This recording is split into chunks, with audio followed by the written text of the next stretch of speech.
Hey guys, so tonight we're easing back into a world where beauty was less about glow-ups and more about surviving whatever the local monk decided was pleasing to the Lord. Medieval attractiveness had all the quiet chaos of a sleepy marketplace at dawn, slow, dusty, and vaguely disappointing. People weren't chasing perfection so much as trying not to offend anyone's sensibilities, including their own. And honestly, most days everyone just looked tired, which feels relatable. The first thing to understand is that medieval beauty wasn't built for comfort. You didn't get to roll out of bed, splash cold water on your face, and declare yourself done. Water itself was suspicious. People used it for cooking, making beer, and occasionally throwing on fires, but as a cleansing agent, it was treated like a strange rumor. Bathing did happen, but it happened with the same frequency as solar eclipses, slowly, rarely, and with people staring.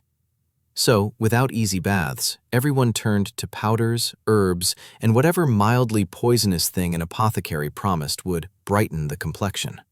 Lead-based face powders were popular because nothing says radiant like slow neurological decline. If you were wealthy, you might also pluck your hairline to create a bigger forehead, a look people today would describe as medieval Wi-Fi signal. A broad, high brow was considered elegant, thoughtful, and ideally the last thing you'd notice before fainting from fumes. Makeup wasn't exactly glam either. Rouge was made from crushed roots, berries, and occasionally ingredients you don't want to think about.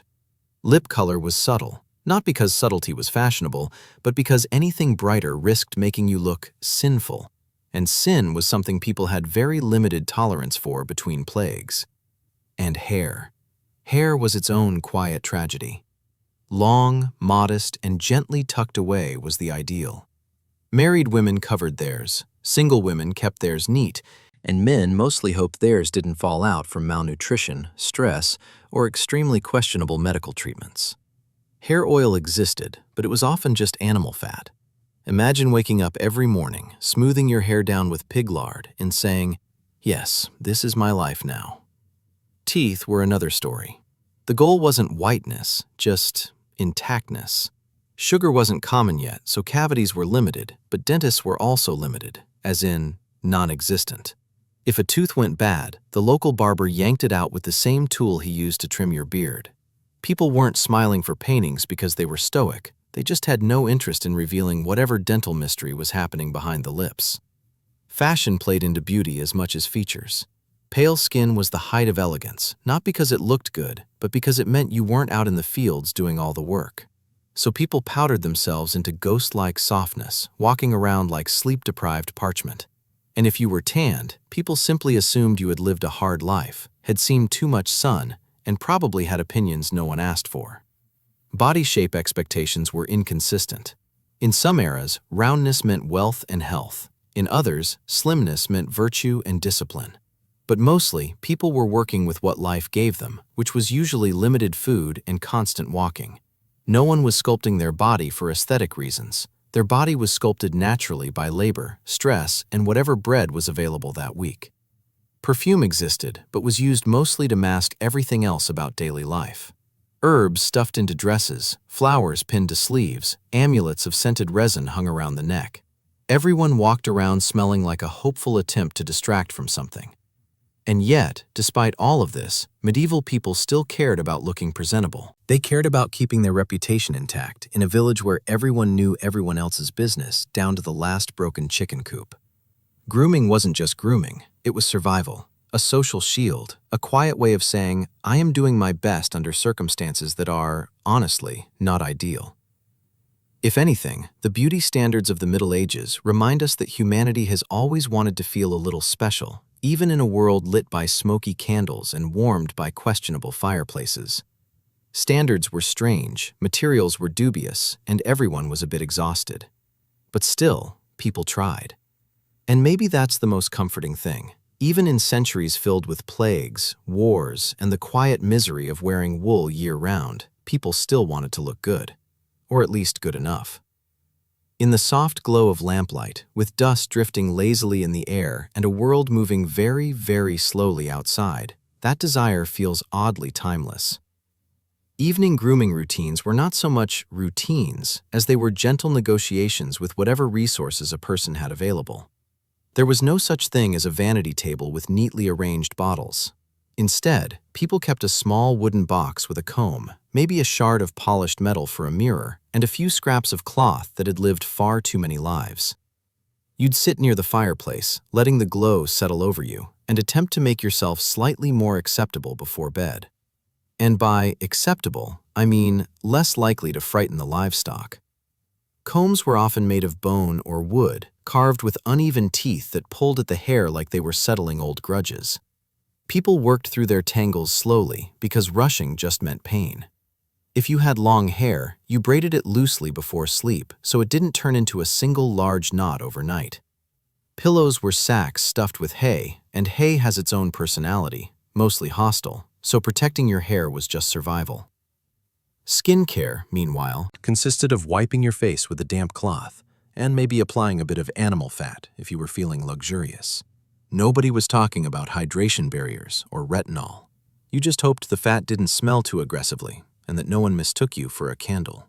For blemishes, people used mashed herbs or mixtures that promised healing but delivered only a mild distraction. Acne was seen as either a moral failing, a sign of an unbalanced body, or just one more thing God decided to sprinkle into your week. As for grooming tools, scissors were precious. You didn't casually trim your bangs. You waited until the village barber made his rounds. And the barber was a multi-purpose figure, cutting hair, performing minor surgeries, pulling teeth, and occasionally offering unsolicited life advice. Getting a haircut was less a beauty appointment and more a life event, punctuated by the awareness that the person shaping your hair had also possibly been handling leeches earlier that day. Eyebrows had their own quiet expectations.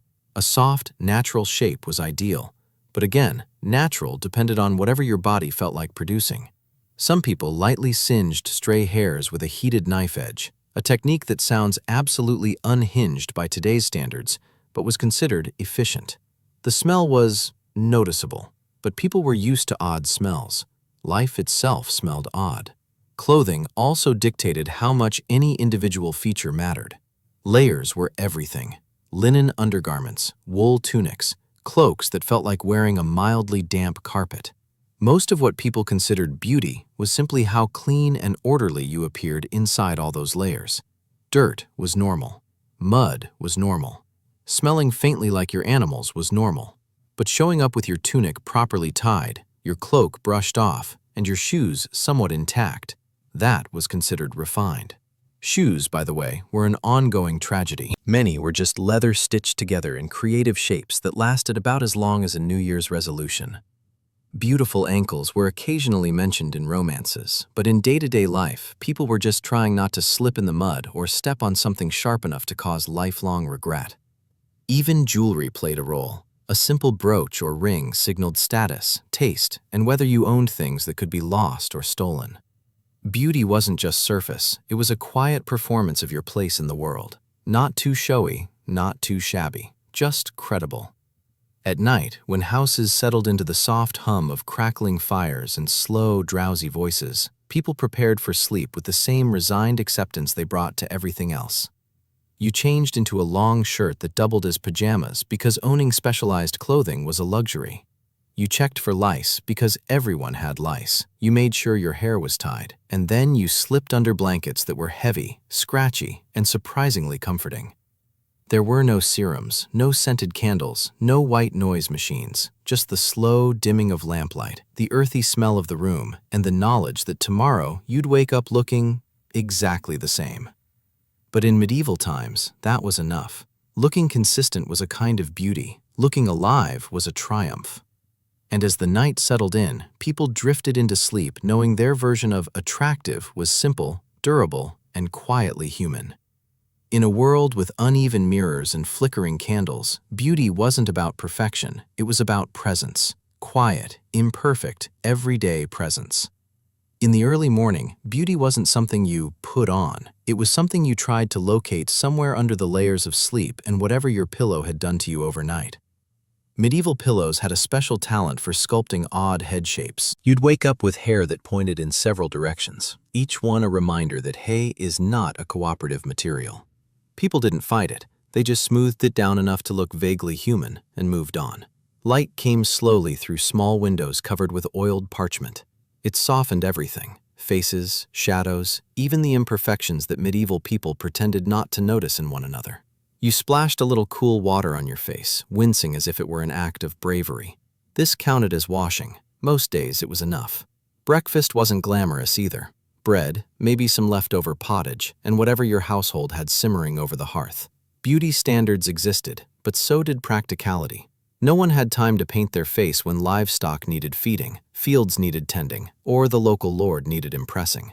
A neat appearance mattered, but neatness was something achieved in 5 slow movements, not a 15-step glowing routine. Yet even with limited tools, people still tried to enhance their looks subtly. A pinch of color on the cheeks from crushed berries, a dab of scented oil on the wrists, a bit of ribbon worked into a braid. These touches were small but intentional, like saying, "Yes, I am still a person beneath all this wool and obligation." For wealthier households, beauty was more deliberate. Ladies stayed indoors to keep their skin pale, a sign they hadn't been subjected to manual labor or sunlight. Servants sometimes held cloth screens or umbrellas over them outdoors, because tanning was the visual equivalent of shouting your social rank across the street. Even then, pale skin came with its own challenges. Maintaining it sometimes meant avoiding warmth entirely, creating a constant battle between being fashionable and being cold. Nobles had access to imported cosmetics, powders, pigments, oils, each promising something and delivering something else entirely. They smelled strange, clung oddly to the skin, and aged poorly throughout the day. Yet nobles layered them on with patience, hoping they looked ethereal instead of ill. Their beauty standards were lofty, delicate, and deeply impractical. But impracticality itself was a luxury, one the working class rarely had. In towns, beauty played a social role. Market days buzzed with life, and people noticed who looked put together and who looked like they'd argued with their livestock on the way there. Clothing colors carried meaning, muted shades for everyday life, richer tones for those who could afford expensive dyes. A splash of blue or deep red made you stand out like you were announcing a festival all by yourself. Hair trends reflected status too. Urban men kept theirs trimmed neatly, though trimmed depended heavily on the barber's mood. Women pinned and braided their hair with careful symmetry. Even young girls wore ribbons and tiny braids, adding gentle decoration to their otherwise practical clothing. Looking tidy meant respectability. Looking too tidy, however, meant you were definitely wealthy, possibly foreign, and absolutely being stared at. Beauty was also tied to health, or people's idea of health, which was loose at best. A round face suggested fullness and stability, especially in times when food was unpredictable. Sharp or gaunt features weren't considered stylish. They suggested hardship, illness, or recent arguments with fate. Smooth skin, if you could manage it, signaled a balanced temperament. Red, blotchy skin hinted at humors gone rogue, something no one wanted to be associated with. But underneath all these expectations, the overwhelming truth was that medieval people lived close to the earth, its smells, its textures, its limitations. Their beauty was rooted in the plausible, the attainable, the quietly maintained. They didn't chase transformation, they chased consistency. When evening returned and candles flickered from every window, people let their appearance soften. Hair untied, cloaks undone, faces relaxed. Beauty rested. The day's dust settled on surfaces and on people alike, and no one felt urgency to remove it immediately. It would be brushed off tomorrow. Everything would be handled tomorrow. In this slow, lamplit world, beauty was a state of gentle effort, not obsession. A tidy braid, a clean tunic, a face that looked awake enough to assure the neighbors you were functioning. There were no mirrors judging you harshly, no curated feeds displaying unreachable perfection. Just the quiet acceptance that life carved people a little unevenly, and that was fine. In the end, medieval beauty wasn't about achieving something extraordinary. It was about showing up in a way that said, "This is me, and I belong here," even if your hair smelled faintly of smoke and your shoes had collected half the road. It was simple, slow, human, and wonderfully, sleepily ordinary. By late afternoon, when the sun slanted low and the whole village felt like it was exhaling, beauty standards softened even further. People had already spent most of the day being seen, by neighbors, by animals, by whichever distant relative showed up asking for grain, so the pressure eased in a way that felt almost kind. Work slowed, chatter quieted, and appearances became less a public performance and more a private ritual, done out of habit rather than ambition. If you passed through a medieval town at this hour, you'd see women sitting near doorways or open windows, unwinding ribbons from their braids. Hair fell in loose waves, carrying the imprint of every knot, twist, and moment of the day. Men rinsed their hands and faces with whatever water was cleanest, leaving faint streaks of dirt no one bothered to comment on.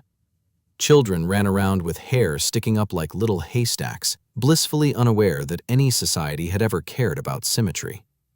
Inside homes, the dimming light made everyone look softer. Wrinkles blurred, shadows hid imperfections, and the golden glow from a candle or oil lamp made even the most tired face look a bit more noble. Beauty here wasn't about precision, it was about atmosphere. A warm room, a slow fire, and the gentle rhythm of preparing for the evening meal did more for a person's appearance than any cosmetic ever could. Food, as always, played a subtle role. A well-fed person looked healthier, calmer, and therefore, by medieval standards, more attractive. If your household had bread, maybe some stewed vegetables or a bit of fish, and enough ale to lift spirits without lifting anyone off their feet, that alone contributed to your glow. Not because it improved your skin, but because being fed meant you had the time and energy to care about anything else at all. After supper, households settled into their final round of quiet beautifying acts, if you could even call them that. Women rebraided their hair for the night, a loose, practical weave meant to keep tangles at bay. Men ran a comb through their beards, smoothing out the day's chaos. A few drops of oil, herbal, floral, or simply whatever was on hand, might be rubbed into the ends of hair or onto dry hands. Not for glamour, but for comfort. Medieval life was rough on the skin, and anything that softened it was treasured. There was a kind of intimacy in these small moments. Not romantic intimacy, just the closeness of human beings taking care of themselves in a world where survival was the baseline. People shared mirrors, shared cloths, shared the last bit of good-smelling oil. Beauty wasn't solitary here. It was communal and, surprisingly, gentle. You might hear someone humming softly as they tidied their clothing for the next morning, brushing off dust or smoothing creases.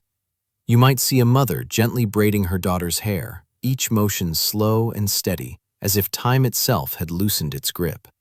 Even the grumpiest farmer took a moment to rinse his face, muttering about the cold but still doing it all the same. Everyone wanted to face tomorrow with at least a faint sense of order. Night slowly wrapped the village, one window at a time.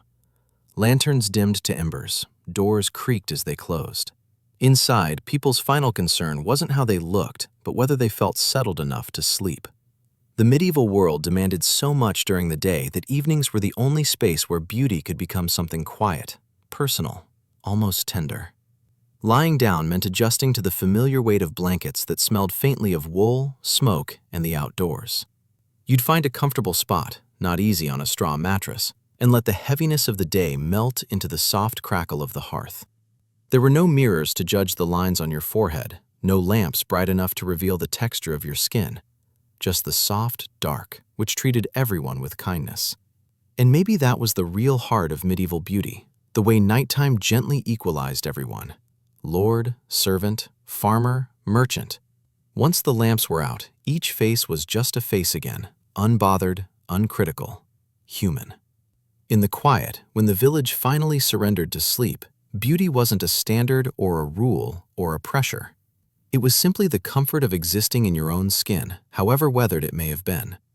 A slow breath, a warm blanket, a faint scent of herbs lingering from earlier. Nothing perfect, nothing polished, just enough, just human. And in that simplicity, strangely, sleepily, beautiful. By the time the moon lifted itself over the rooftops and the world thinned into that soft, bluish quiet, medieval beauty slipped into its final, sleepiest form. It wasn't about presentation anymore. It wasn't about impressing anyone. Not neighbors, not priests, not the passing merchant who always pretended he wasn't staring at everyone's hair. Night beauty was something simpler, something almost instinctive, like animals settling their fur before resting. Inside most homes, the last ember hum of the hearth cast a kind of warm reassurance over the room. Shadows stretched slowly, softened, and eventually blended into the walls. People took this moment to check their hair braids one last time, not out of vanity, but because waking up with a matted, hay-woven bird's nest of a hairstyle was something no one willingly risked. A loose braid wasn't a fashion statement, it was a survival technique. Children curled into bundles, limbs tucked under oversized linen shirts, their hair, still damp from the evening's wipe down with a cloth, dried in faint waves. In the dimness, their faces carried the genuine, unbothered beauty of exhaustion. Cheeks flushed, lashes stuck together slightly, everything soft. Medieval parents didn't talk about aesthetics in poetic terms, but they noticed these details. They just didn't have Instagram captions for them. Adults stretched out on straw mattresses stuffed earlier in the year, patched and repatched until the fabric could barely remember its original purpose.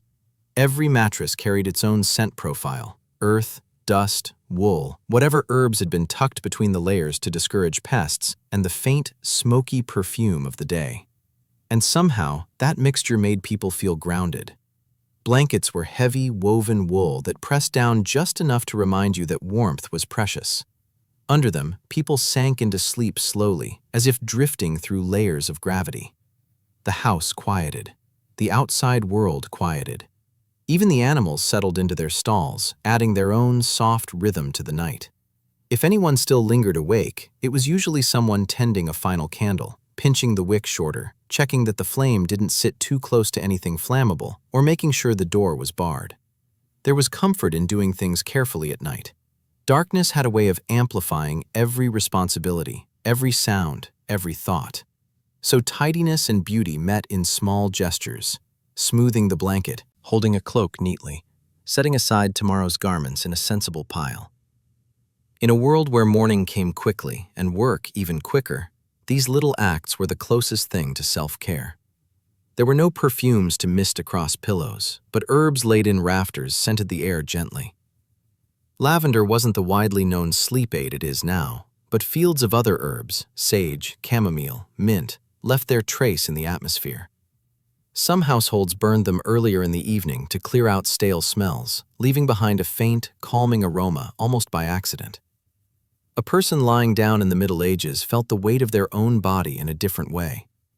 Muscles tired from real labor, not from getting steps in. Skin rough from weather, not from stress. Hair carrying a full day of wind, smoke, and small victories. Their version of beauty had nothing to do with symmetry or glow. It was about endurance and the quiet satisfaction of having made it through another day without too many new scrapes.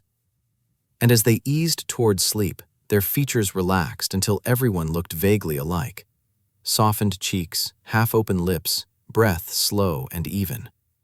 Beauty at this hour wasn't something you worked on. It was something that simply happened to you when the world let you rest. Outside, the village settled into stillness. A distant dog barked once. Leaves rustled. Somewhere, a distant cartwheel creaked as someone arrived late from another hamlet. But mostly, it was quiet.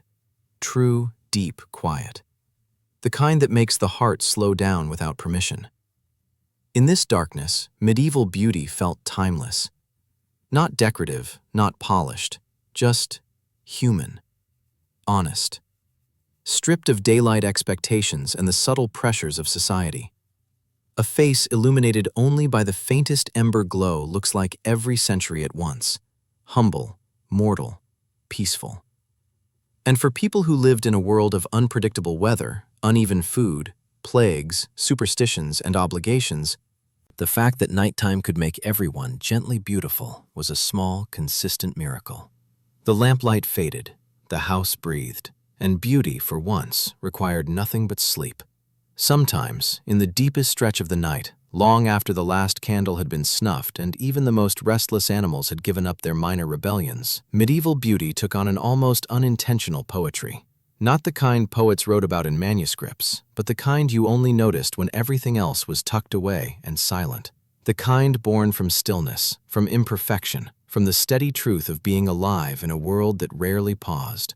Most homes were quiet by now, but quiet in the medieval sense wasn't absolute. Houses creaked softly as their wooden frames settled. Straw rustled under shifting bodies. The wind slipped through gaps in shutters and touched everything with the coolness of the outdoors. These tiny sounds formed a sort of nightly soundtrack, comforting in their regularity. Everyone who heard them had the same thought each evening. Nothing unusual, nothing alarming, just life continuing. Sleeping faces reflected a kind of beauty unique to exhaustion. People who labored from dawn to dusk didn't wake up glowing. They glowed in those rare moments of deep rest. Their expressions smoothed out, losing the tightness of the day. Lines that came from worrying about crops or taxes or weather gently softened. Even the sternest faces, the ones known for scolding children or muttering at livestock, carried a strange softness in sleep. Medieval beauty wasn't about symmetry. It was about what remained once all effort fell away.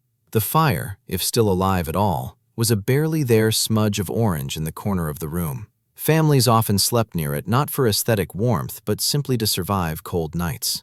The glow washed over skin unevenly, highlighting cheekbones here, softening jawlines there. Faces became landscapes of light and shadow, shifting gently as the embers breathed.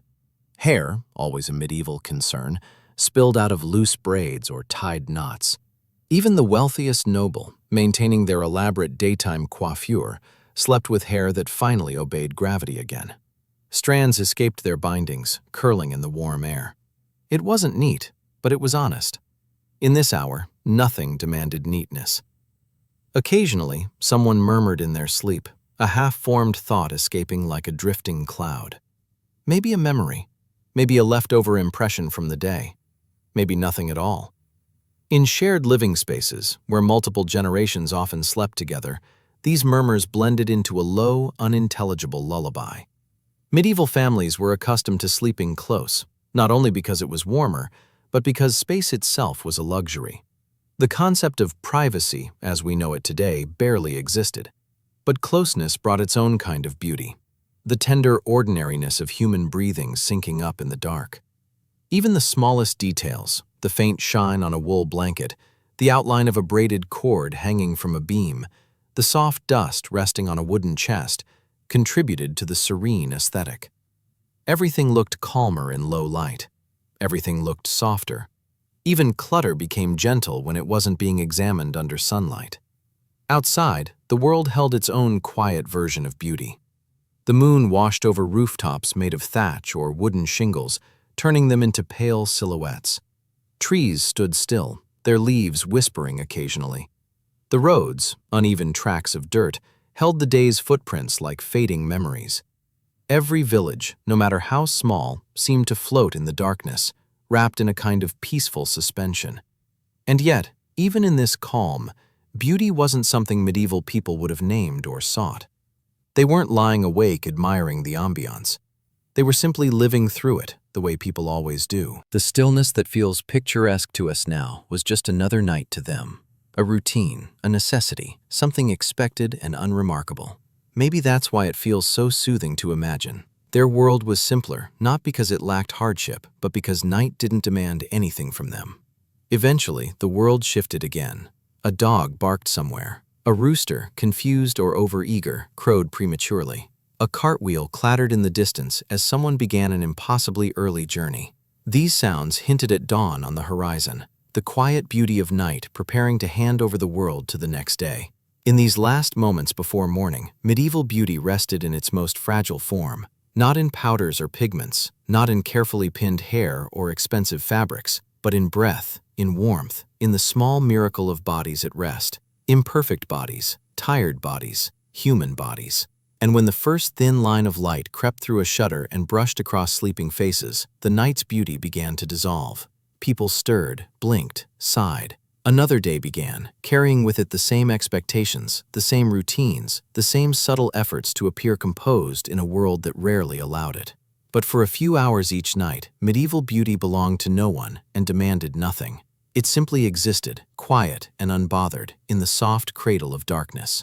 Near dawn, when light had not yet declared itself, but the darkness had begun to loosen its grip, medieval beauty entered its most fleeting, fragile stage, the in-between.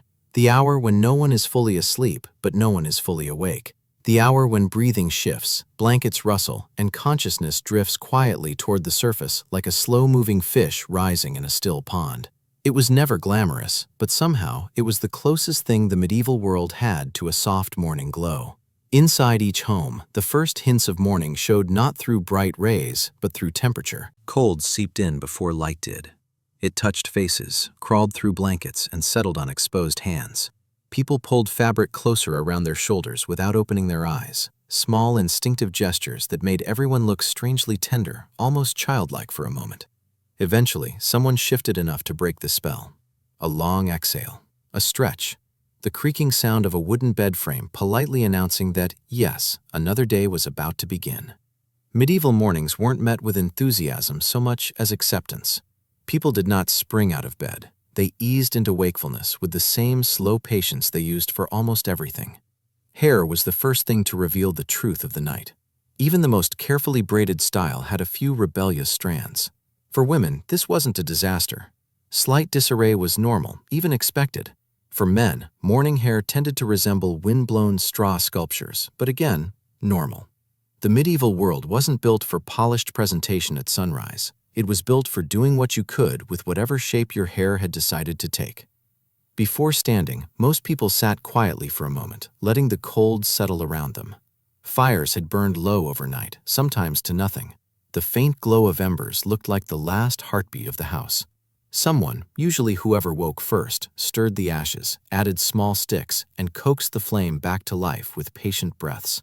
It was an early morning ritual that had nothing to do with beauty, yet made everyone look softer. Faces illuminated from below, eyes half open, features relaxed. Children woke up slowly, blinking as if surprised that the world had returned again. They scratched their arms, yawned loudly, and sat cross-legged on the straw. Parents didn't rush them. No one rushed anything. Morning was a time for quiet negotiation between body and day. Washing was simple. A basin of cold water, a cloth, a few slow dabs across the face. You wiped away sleep, dust, whatever the pillow had gifted you. No one judged the process. No one analyzed texture. There was no mirror offering critique from every angle. Most people only saw their reflection in water, which has the kindness of blurring everything slightly. Imperfections dissolved automatically. That alone was its own medieval beauty hack. For some, especially in wealthier households, morning meant opening shutters and letting in pale, slanted light. It carried dust motes into the air, turning them into tiny drifting stars. Sunlight brushed across wooden floors and kissed the edges of blankets. These moments, mundane to them, cinematic to us, made the household look softened, almost holy. Clothing, once again, set the tone. People slipped into linen shifts, then wool tunics or gowns layered thoughtfully for warmth. Everything felt heavier in the morning, but familiar. Shoes, always stiff and slightly resentful, were pulled on last. Belts tied, cloaks fastened. Beauty wasn't in what you wore, but in how intact it looked. A clean hem or a well-patched sleeve could elevate someone's whole presence. As the village woke, soft sounds drifted through the air, roosters calling out of habit rather than accuracy, distant voices greeting the morning with restrained energy, the rhythmic splash of water drawn from a communal well. People stepped outside with freshly washed faces and hair that was good enough. The bar for beauty was humble, forgiving. No one expected brilliance at dawn, just coherence. And in the dim morning, every person looked a little poetic without meaning to. Their silhouettes stretched long on the ground. Their breath puffed gently in the cool air. Their faces, still touched by sleep, carried a softness that would fade once the tasks of the day carved themselves back in. What passed for beauty at this hour wasn't something anyone named or pursued. It wasn't painted or shaped. It simply appeared, uninvited and unearned, in the gentle moment between night and day. A kind of quiet grace. A reminder that even in a world of rough textures and harder lives, people still moved through dawn with a softness that felt almost sacred. And just like that, as the sun finally lifted above the horizon and the village inhaled its first real breath of morning, the spell broke. Beauty shifted back into practicality. Faces stiffened, bodies straightened, tasks called. But in that fragile window of time, medieval people were at their most unintentionally beautiful, sleep-heavy, soft-edged, and profoundly human. As morning grew clearer and the sky shifted from a deep bluish hush into a paler, more decisive light, medieval beauty quietly folded itself back into the background of daily life. Whatever softness dawn had offered began to fade, not abruptly, but gradually, like a candle burning down to its final shape. People didn't chase beauty now, they prepared themselves for practicality, as they always did. Beauty, in the daytime, was mostly about looking composed enough that no one assumed you were ill, cursed, or having a particularly unfortunate week. Breakfast finished with simple motions, wiping crumbs from the table with the edge of a sleeve, stirring the fire, checking the condition of the day's bread. A few families kept a small, polished metal mirror, but most didn't. You assessed your appearance through touch more than sight, smoothing your hair by feel, tightening the cords of your tunic, brushing dust off your sleeves. It wasn't perfection, it was maintenance. Outside, the village eased into activity. The sun was low but persistent, making everything appear slightly washed out in a way that softened even the harshest edges of clothing and faces. People greeted each other with quiet nods, noting who looked rested, who looked rumpled, who seemed ready for the tasks ahead.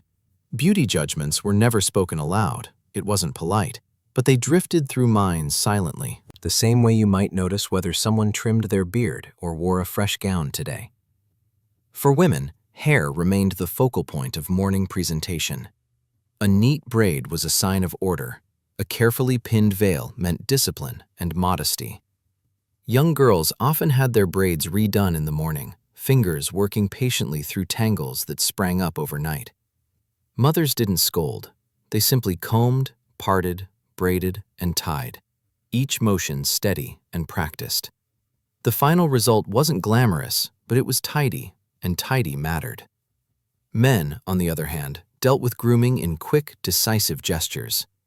They splashed water on their faces, smoothed their hair back, and rubbed their palms through their beards. Some applied a bit of oil if they had it, not enough to shine, just enough to keep the beard from looking like a bird attempted a nest-building project and then abandoned it. Beauty in the medieval day wasn't about transformation, it was about functionality. You needed hair out of your eyes so you could work. You needed clothing secured so it wouldn't snag. You needed to appear reasonably clean so you didn't become the topic of amused whispers near the well. When people moved into the marketplace, beauty took on a social layer. In public, appearance became a quiet currency. A clean tunic suggested responsibility. A well-mended cloak suggested diligence. A bit of color, a strip of dyed fabric at the neckline, a patterned sleeve, hinted at taste or status. People were observant, even when they pretended not to be. The medieval world was too small for anonymity. Every detail said something about you. But unlike modern standards, beauty wasn't straining toward idealization. It was grounded, realistic, almost blunt.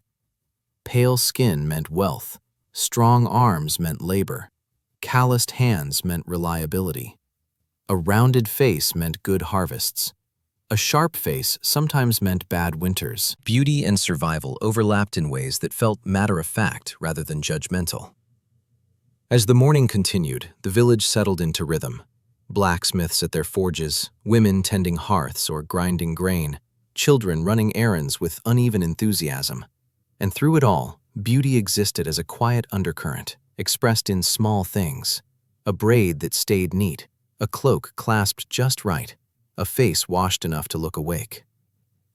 Around midday, sunlight revealed every texture, every feature, every line. This was the hour when beauty felt the least forgiving. Harsh brightness made people squint, highlighting wrinkles, freckles, and the unevenness of skin weathered by work. But medieval people didn't analyze these things the way we do now. They simply lived with their faces. A wrinkle meant age. A scar meant experience. A sunburn meant you forgot your hat. None of it invited panic. Life had etched itself onto everyone, and no one expected otherwise. Children were often the most beautiful in this hour, not because they were flawless, but because they were so entirely unbothered. hair coming loose, faces smudged with crumbs, eyes bright with curiosity. They embodied a kind of innocent, effortless charm that adults no longer had time for. And adults, in their own way, carried a quieter beauty, the endurance etched in their expressions, the calm acceptance of a world that operated at a slow, steady pace. Their beauty came not from deliberate enhancement, but from the rhythm of living, steady, grounded, worn in. By late morning, as tasks blurred into routine and the village fully awakened, beauty slipped back into the background where it belonged. It wasn't something people chased. It was something that emerged naturally from the way they lived, breathed, worked, and simply existed under the same gentle, indifferent sun. In a world of hard edges and soft mornings, medieval beauty thrived most in the spaces between effort, in the pauses, the rituals, the quiet, accidental moments. And as the day moved forward, that beauty remained, subtle and steady, woven into every braid, every sleeve, every face touched by the slow glow of the medieval sun. As the sun climbed higher and settled into its steady midday glare, medieval beauty shifted into its most practical form, the version that didn't particularly care what anyone looked like, because survival now had the loudest voice in the room.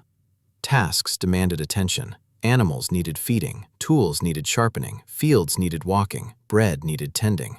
Beauty, at this hour, became something you maintained quietly while doing everything else, not something you paused work to adjust. Clothing, already layered for warmth and modesty, grew heavier with effort. Wool trapped heat, linen stuck gently to skin, and dust clung to every hem like it had a personal attachment. If you saw someone at midday, their appearance looked a little worn, not damaged but softened by labor.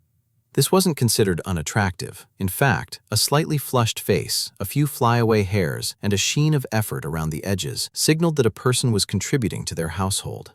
And contribution, in medieval terms, was its own form of beauty. People wiped their faces with sleeves, smoothed their hair with the back of their hand, and made small, practical adjustments, retightening belts, shifting cloaks, retying apron strings. These quiet gestures kept everything intact without interrupting the flow of work. Beauty lived in these tiny acts of maintenance, the kind no one praised but everyone performed. Market squares reflected a similar honesty. Women carrying baskets with vegetables and herbs didn't look polished, they looked capable. Men discussing trade or taxes had faces marked by sun and responsibility. Everyone squinted slightly because sunlight didn't care about elegance. Wrinkles deepened, brows furrowed, eyes watered. But medieval people didn't interpret these features as flaws. They saw experience, weather, and the simple reality of living beneath a sky that had no dimmer switch. Even small details, dirty fingernails, faint smudges of flour, the crease left by a tied veil, were accepted as part of the world's texture. No one apologized for them. No one exaggerated them. Beauty was not a pursuit. It was an accompaniment. Still, there were small cultural preferences. A well-kept cloak suggested order. A clean collar suggested attentiveness. A calm expression, even when working, was admired. Medieval life respected composure, not embellishment. A person who appeared steady during the midday rush was considered admirable, even appealing. The idea of looking put together wasn't about perfection. It was about looking like someone who handled their life with quiet competence. Children, meanwhile, were chaos personified. Dirt streaked across cheeks, clothes stained with grass or crumbs. Hair escaped from every braid no matter how tightly it had been bound that morning. Yet to adults, this was normal, even endearing. Childhood wasn't polished. It was a moving blur of energy, noise, and curiosity. No one expected children to look tidy. Their beauty lived in motion rather than presentation. By early afternoon, when hunger returned and people paused briefly for a simple meal, the softer side of beauty resurfaced. Families gathered, sharing bread, cheese, whatever vegetables were available.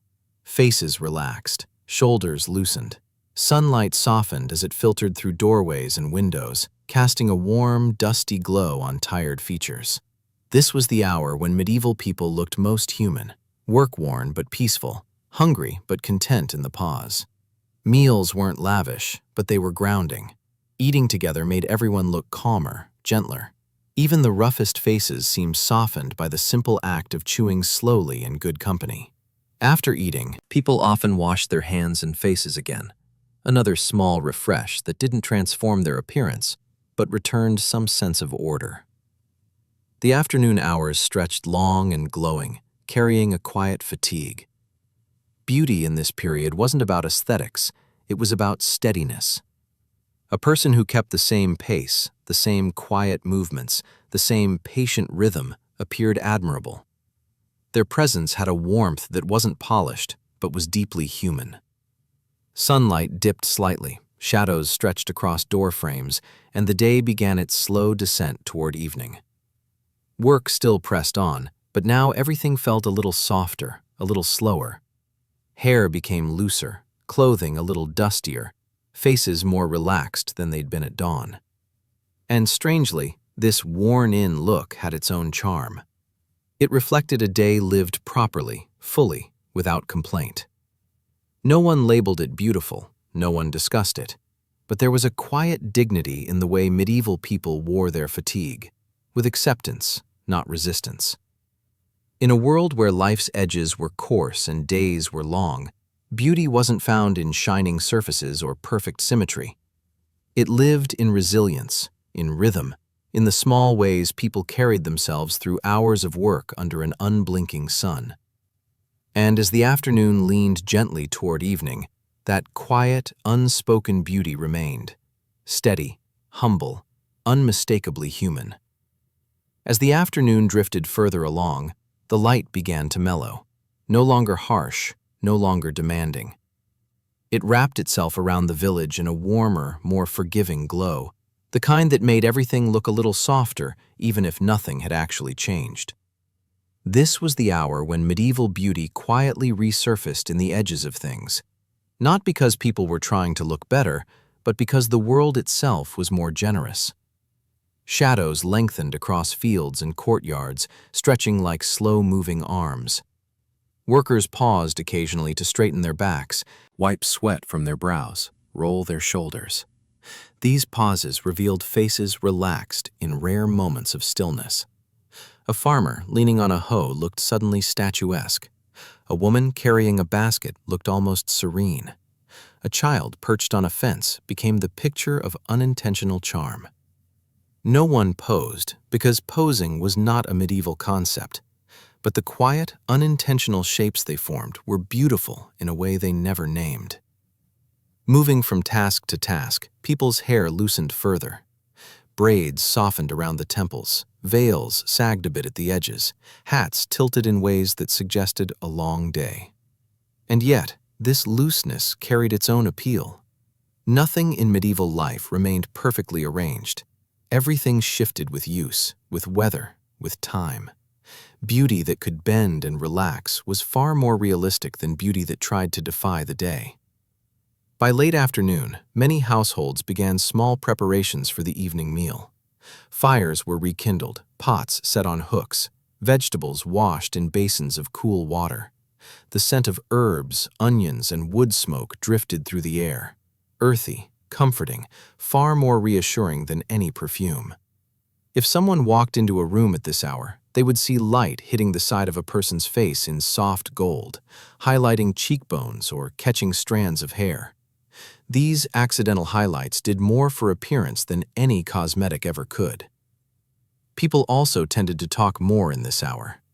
Voices were quieter than in the morning market bustle, but there was a softness to conversations, the kind that comes when everyone is a little tired, a little hungry, and a little ready to be done. In these moments, beauty became less about features and more about presence. The warmth of a smile, the calmness in a person's eyes, the gentle tone used with children or elders. These things mattered more than symmetry or complexion. Some people walked to nearby wells to fetch fresh water. Watching them from a distance, their silhouettes looked almost painterly against the fading light. Cloaks shifting in the breeze, buckets swinging quietly, steps slow but steady. Water fetched at this hour felt cooler, clearer, somehow more refreshing. Even splashing it onto the face after a long day made people look renewed, if only for a moment. Children, now worn out from a full day of play or chores, began to slow down. Their hair was a complete disaster by this point, braids half undone, smudges on cheeks, knees dusty. but their tiredness made them strangely angelic. They clung to parents' clothing, leaned against door frames, or sat in clusters whispering stories. Medieval childhood, despite its hardships, had its own soft edges in the late afternoon light. Even animals contributed to the aesthetic. Chickens rustling toward their coops, cows returning from grazing, dogs settling near doorsteps. All of it created a sense of rhythm and calm that wrapped itself around people and softened their features naturally. Beauty in this hour wasn't crafted, it was ambient. As preparations for evening continued, many people took a moment to rinse hands and faces again, washing off dust, cooling the skin. This simple act often transformed a person's appearance more than any powder or herb. Wet hair darkened at the temples, eyelashes clumped slightly, cheeks glowed from the cold water. The faint drip along the jawline, quickly wiped away, made faces look fresher without effort. Clothing was adjusted too. Belts retightened, sleeves rolled down, cloaks straightened. Not for fashion, but for comfort. These gestures gave a second wind of composure before the day finally wound down. And in that small window, people looked their most presentable, not polished, but gathered, restored. As the sun slipped lower, the world entered that gentle, golden haze that turned even the most ordinary scene into something quietly cinematic. Medieval beauty at this time was not something to achieve. It was something that happened naturally, a side effect of light, labor, and the human pace of the day. And as the last streaks of afternoon bled into the early promise of evening, the village exhaled, with faces softened, hair loosened, clothing rumpled, and a warmth resting gently on everyone's features. The day's work was almost done. Beauty, unintentional as always, lingered quietly at the edges. As evening crept in fully and the last traces of daylight slipped behind rooftops, medieval beauty entered one of its most forgiving hours. The sun no longer insisted on revealing every pore, wrinkle, and smudge. Instead, lamplight and hearthglow stepped forward, soft, golden, and kind. This light didn't judge. It simply wrapped itself around faces, smoothing them gently like a hand brushing dust from a table. In a world without electricity, the dimness was a blessing. Everyone looked a little better in it. Households moved into their quiet evening rituals, each small task revealing something tender about medieval life. A woman stirring a pot appeared almost sculptural in the flicker of the fire. A man mending a tool beside the door had a steady focus that lent him a strange, quiet dignity. Children, now drooping with sleepiness, curled on benches or sat near the hearth, their faces glowing more from heat than consciousness. Nothing about these scenes felt intentional, yet everything felt composed. And it was in this soft transition from work to rest that people tended to their appearance one last time. Hair was loosened from its daytime constraints, braids untied, veils removed, caps placed on pegs. Hair spilled out in waves or chaotic tufts, freed from the day's expectations. Even wilder hair, in this light, looked softer. The shadows were gentle, texture no longer mattered. People washed again, too, dipping cloths into warm water if they had enough fuel to heat it, or using cool water drawn from a bucket if they didn't. A slow pass of the cloth over the face, the neck, the hands, that alone made them look calm and fresh. Medieval water wasn't always clean, but somehow evening washing felt symbolic, like wiping away the hours behind them. And in the warm half-dark, the water's sheen made skin look smoother than it was. Clothing shifted as well. Layers were removed, leaving simpler garments, linen shirts, loose gowns, soft wool that had warmed under the sun. Simpler clothing made people look gentler somehow, less formal, less defined by roles, more like themselves. Even the wealthiest noble looked more human in evening attire. Even the poorest villager looked more at ease. Sometimes families gathered around the hearth to talk, voices low and steady. Medieval conversation at night wasn't loud or animated. It was a soft murmur of recaps, reminders, small thoughts.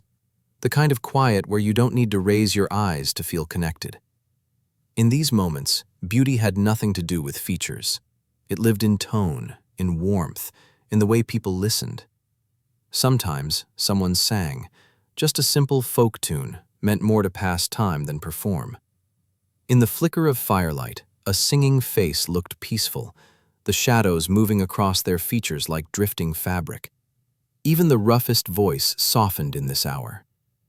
Homes also smelled different at night, a blend of smoke, herbs, wool, cooling food, and the faint mineral scent of water.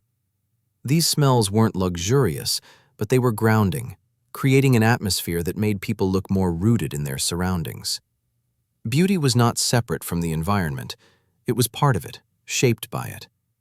Outside, the village transformed into a series of soft silhouettes, windows glowing like small lanterns scattered through the dark. People stepping outside to check on animals or gather wood had their faces lit from below by the spill of light from open doorways. Their features looked warm, contemplative, almost painterly. The night air softened their breath into faint clouds, blending their presence with the coolness around them.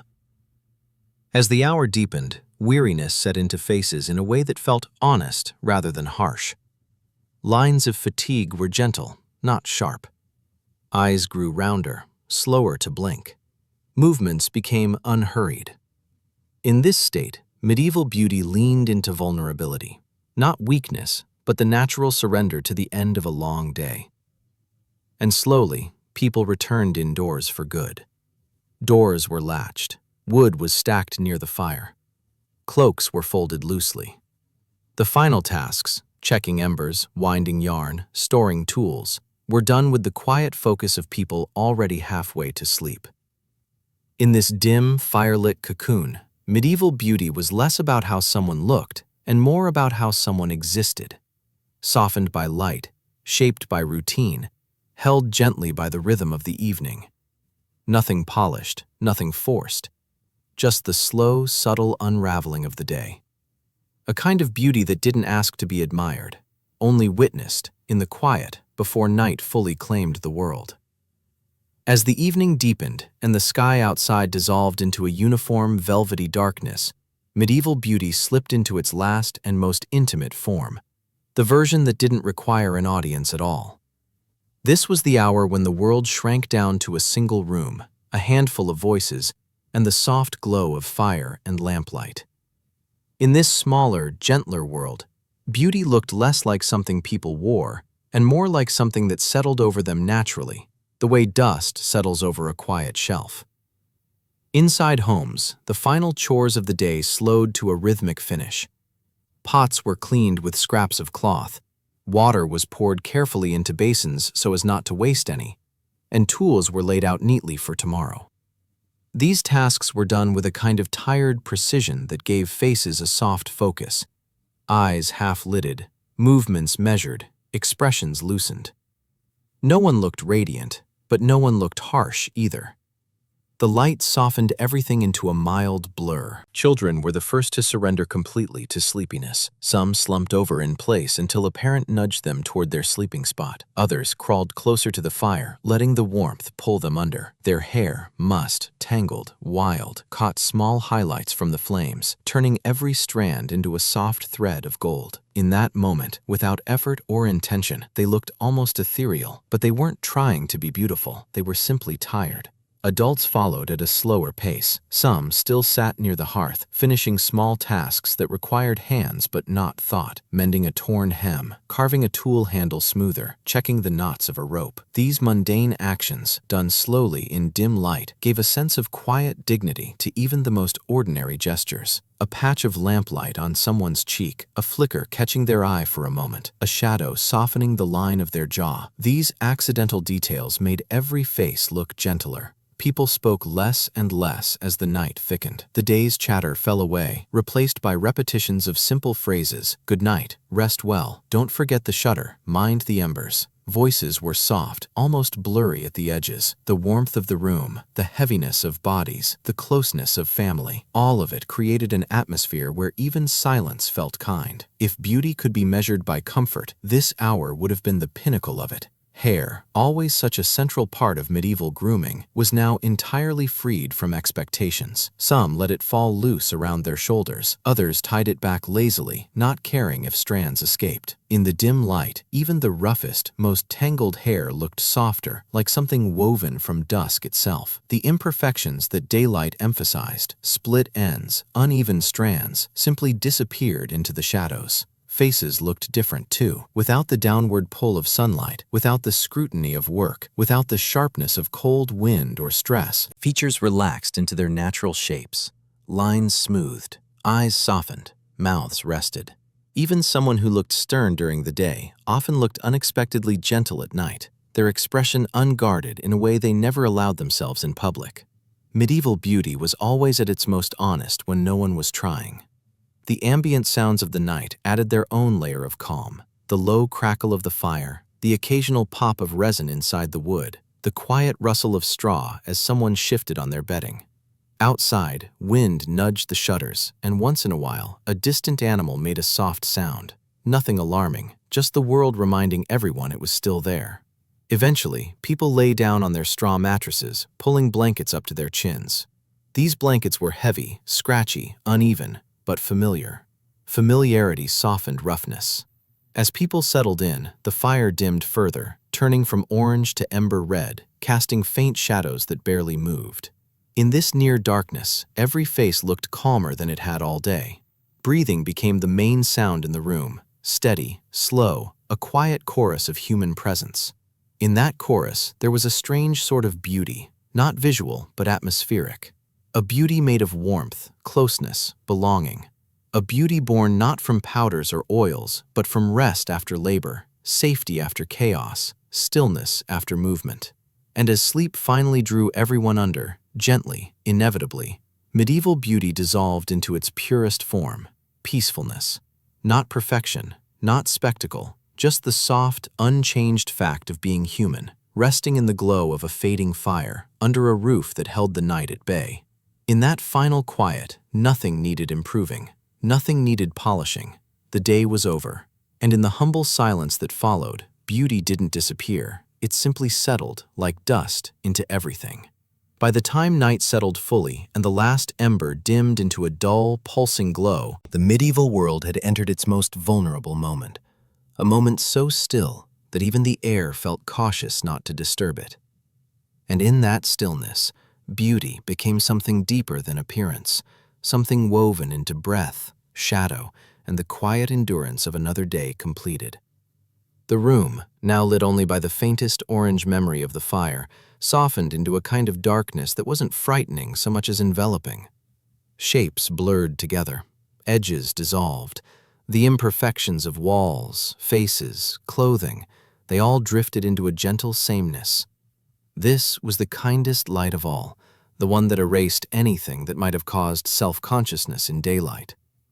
People lay on their straw mattresses side by side, bundled under wool blankets that had grown warm from shared body heat.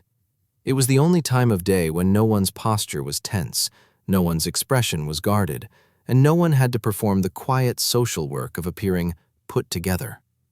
The medieval world, harsh in so many daylight hours, finally released its grip in the dark.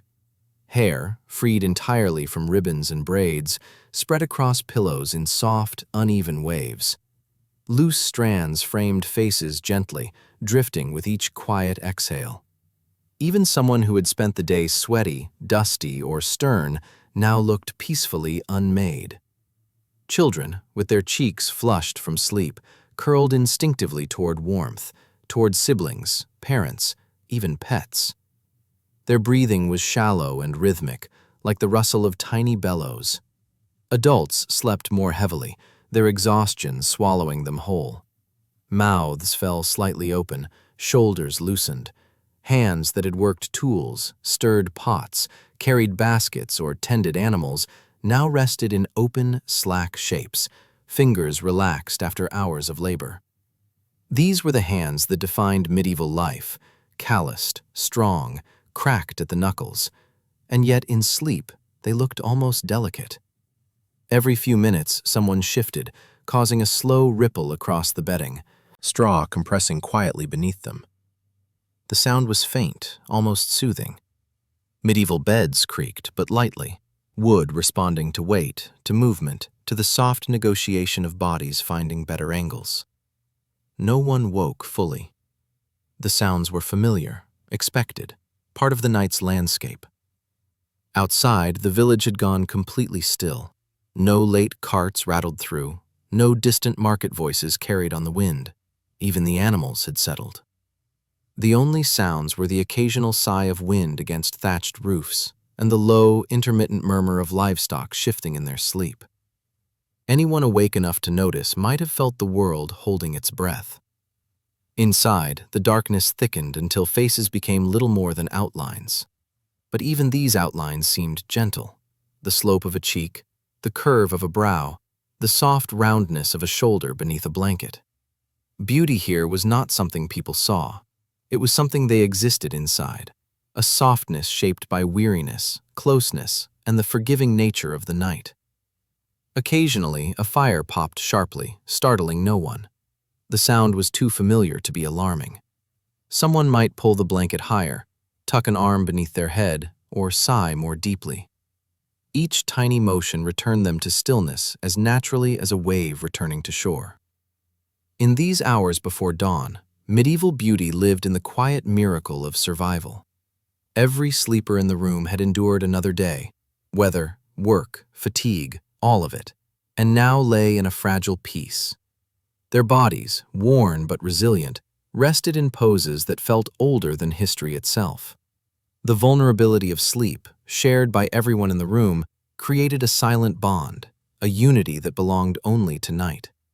There were no mirrors, no judgments, no standards, no comparisons.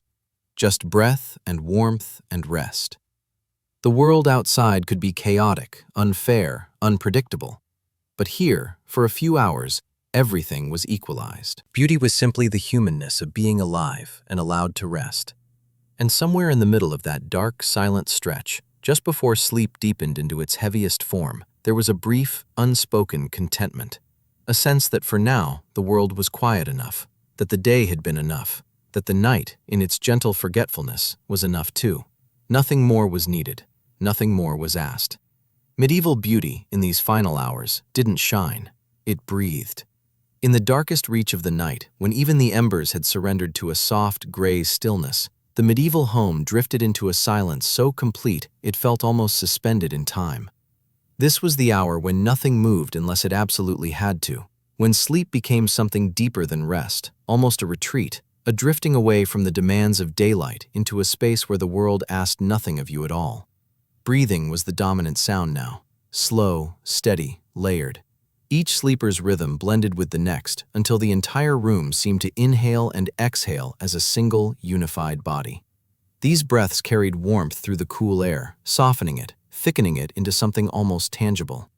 In that warmth, every face looked serene. Medieval people rarely looked peaceful while awake, life simply didn't allow it. But here, in this deep night, they did.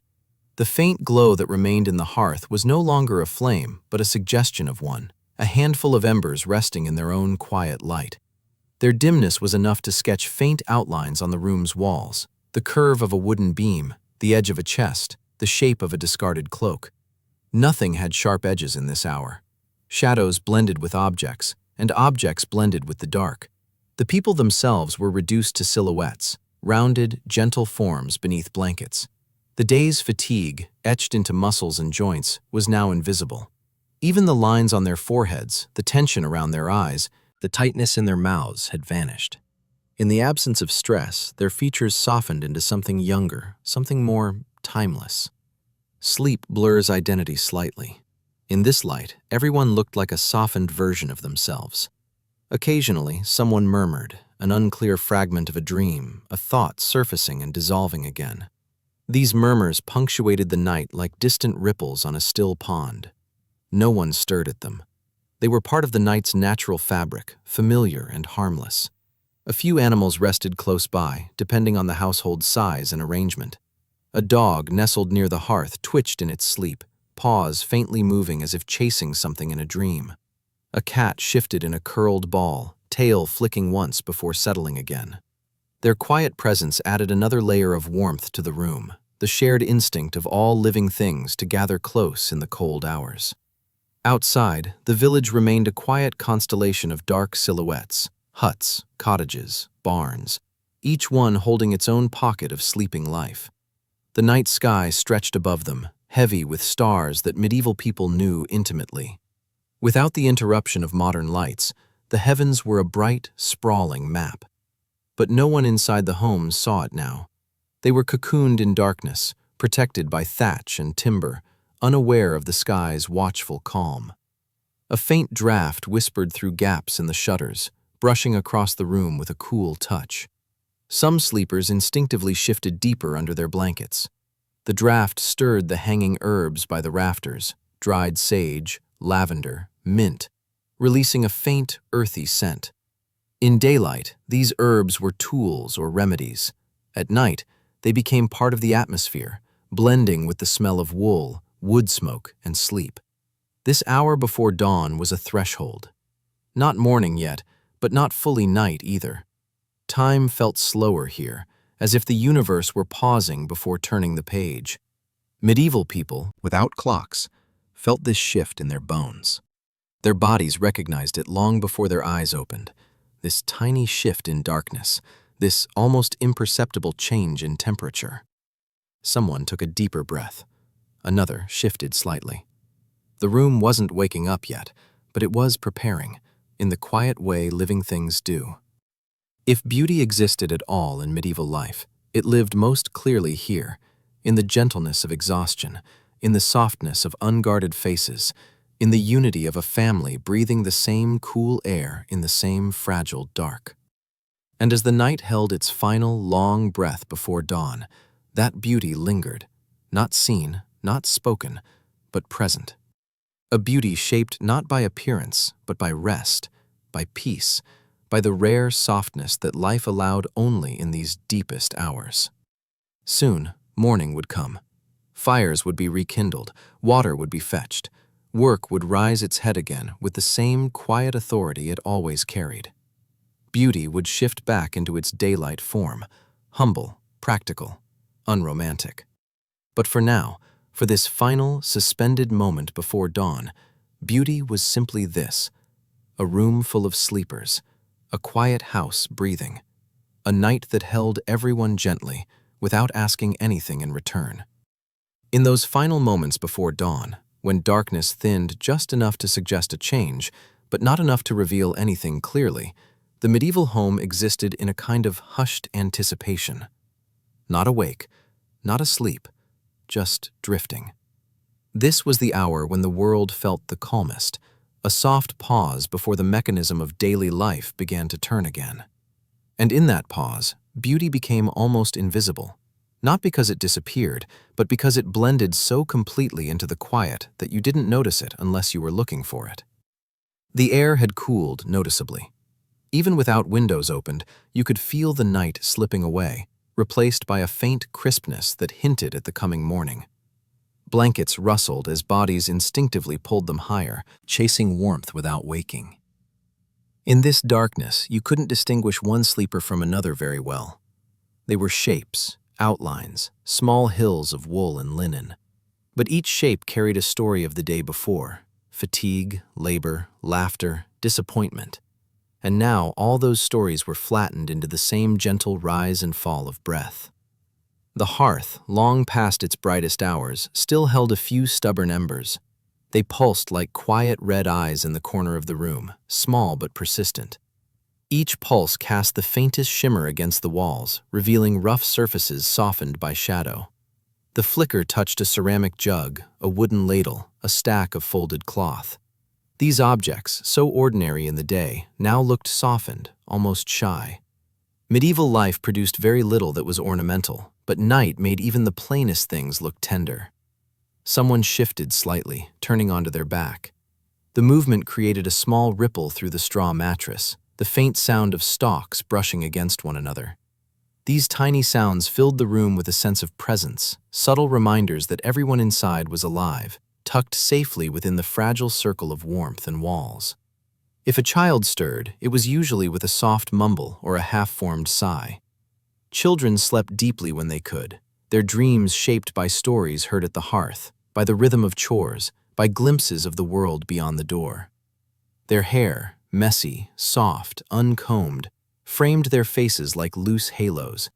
Even in semi-darkness, there was something quietly beautiful about the way a child's hand curled into itself, or the way their breath puffed softly against a blanket. Adults dreamt differently. Their dreams were heavier, made from concerns and responsibilities. Yet in this hour, none of that weight showed on their faces. Sleep had smoothed them over. The furrow between the brows, the tightness around the mouth, gone. In the soft dark, their faces held the kind of peace they rarely carried in waking life. Outside, the world was still a deep, solid black. No torches flickered in the streets, no footsteps echoed from distant pathways. The night birds had settled, and the morning birds had not yet begun. It was the single quietest slice of time the medieval world ever offered. No obligations, no tasks, no noise, just a suspended moment. If you listened closely, you might hear the faintest hum of wind sliding through gaps in the wooden frame of the house, or the gentle sway of dried herbs hanging from rafters, or the soft snort of an animal in a nearby stall settling deeper into sleep. These sounds were so delicate you almost didn't register them, but they formed the comforting background rhythm of medieval night. This was also the hour when dreams began to release their hold, not entirely, just enough that sleepers drifted closer to consciousness. A deeper breath here, a small twitch of a foot there, a slow shift of weight. No one woke fully, but bodies recognized that change was coming. Light, not yet visible, had begun to influence the room, like a silent promise. Medieval people didn't have the luxury of waking gently. Once morning arrived, tasks took priority over comfort. Fires had to be stirred back to life. Water had to be fetched before the day crowded the wells. Animals needed feeding before they became restless. Children needed clothing, households needed warmth, meals needed starting. Dawn was not a peaceful time in terms of duties, which made this slim edge of time, this quiet pre-dawn breathing space, so precious. It was the only moment when no one demanded anything, when the world allowed softness without interruption, when beauty wasn't noticed because it didn't need to be. It simply existed in the rise and fall of chests, in the warmth gathered under blankets, in the soft outlines of silhouettes resting after long, demanding days. A faint gray began to seep into the room. Not enough to illuminate faces, just enough to erase the deepest shadows. It was the first touch of morning, gentle but inevitable. Soon, a rooster would crow. Soon, footsteps would shift into waking patterns. Soon, someone would sit up, rub their eyes, and let the cold morning air touch their face. But not yet. For one last breath, the medieval home remained suspended in its quiet, dark beauty. Just a room filled with sleepers, held together by warmth, shadow, breath, and the soft promise of another day waiting patiently beyond the walls. Dawn finally began its slow, deliberate creep into the room, not with a burst of light, but with a thin, gray suggestion that the world outside had started turning again. The darkness didn't vanish, it simply thinned, pulling back like a tired curtain. Shadows softened, edges reappeared. The medieval home, moments ago wrapped in deep, velvety stillness, now felt as if it were inhaling after a long pause. Nothing moved quickly. Nothing ever did at this hour. But the shift was unmistakable, the quiet announcement that rest was ending. The first real sign of waking wasn't light, it was breath. One person took a deeper inhale, the kind that hints at awareness. Another shifted under a blanket. A third stretched out a leg just enough to cause a soft crunch of straw beneath them. These weren't conscious actions yet. They were instinctive adjustments, the body nudging its way back toward the surface of consciousness.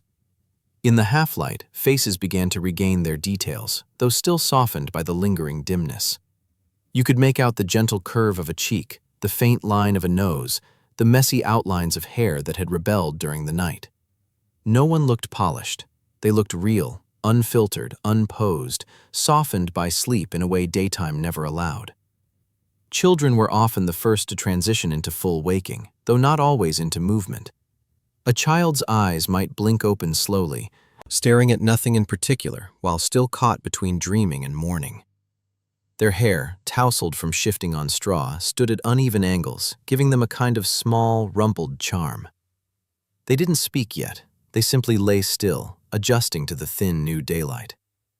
Adults woke differently. Medieval life carved a kind of heaviness into the morning. Muscles stiff from yesterday's work protested slightly when bodies shifted. Backs straightened slowly, careful not to jolt anything too abruptly. Hands rubbed at eyes, then rested for a moment, as if even the act of wiping away sleep required a small reserve of strength they hadn't fully accessed yet. Someone, usually the lightest sleeper or the most accustomed to early tasks, finally sat up. The motion was slow, almost cautious, as if not to disturb the delicate balance of the moment. A blanket fell slightly from their shoulders, releasing a puff of warmth into the cooler morning air. They blinked at the faint gray doorway, taking in the room as if seeing it for the first time, even though it had always looked exactly like this. The fire had dwindled to just a memory of itself. A few pale ashes shimmered faintly in the hearth. This was always the first responsibility of the day, nudging the embers back into life. The person closest to the fire leaned forward, hands rubbing together to summon a bit of warmth, then gently stirred the ashes with a poker. The tiny sound of metal tapping wood echoed softly in the quiet. A faint flicker responded, then another. This was the medieval version of switching the world back on. Light seeped slowly into the room, enough now to outline the shapes of objects that had vanished overnight. Wooden chests, a stool by the wall, a discarded cloak. The uneven surface of the floor. Everything looked slightly washed out, as if rendered in charcoal. Daylight at this hour wasn't bright, it was patient. Other sleepers began to move. A shoulder shifted, a blanket rustled. Someone let out a low, sleepy exhale that almost sounded like resignation. No one spoke yet. Medieval mornings weren't filled with cheerful greetings. They were filled with quiet acknowledgement that the day was unavoidable. Hair, always the faithful narrator of sleep, told its own story in this early light. Braids had loosened, leaving gentle waves pressed with pillow patterns. Loose hair fanned across shoulders and blankets, soft but wildly disobedient. No one attempted to fix it immediately. Morning hair wasn't something you fought. It was something you slowly negotiated with once you were fully awake. The room warmed gradually as the fire regained its strength. A faint orange glow joined the gray morning light, layering warmth over cool air. Faces looked a little less pale now, a little less half-formed. You could see the early lines of concentration as people prepared their minds for tasks. Grinding grain, tending animals, fetching water, repairing tools. Someone stood, wrapping a cloak around their shoulders to brace for the coolness outside. The floor creaked under their weight. A few others stirred, reluctantly pulled from the last threads of sleep. The house was shifting into its daytime shape again. The beauty of this hour wasn't dramatic. It wasn't glowing or cinematic. It was subtle, the beauty of a slow return, of familiar faces assembling themselves back into the world, of quiet endurance waking up and stretching its limbs. A beauty made of breath and warmth and routine. Dawn had fully arrived now. The room no longer floated in darkness. The day, with all its demands, stood just beyond the door. But for these few minutes, medieval people lived in a tender, sleepy space, neither night nor morning, where their humanity felt closest to the surface and the world was still gentle enough to let them rise slowly, one careful breath at a time. As more light slipped into the room, soft, colorless, and almost hesitant, it began to touch the small details that had been invisible minutes before.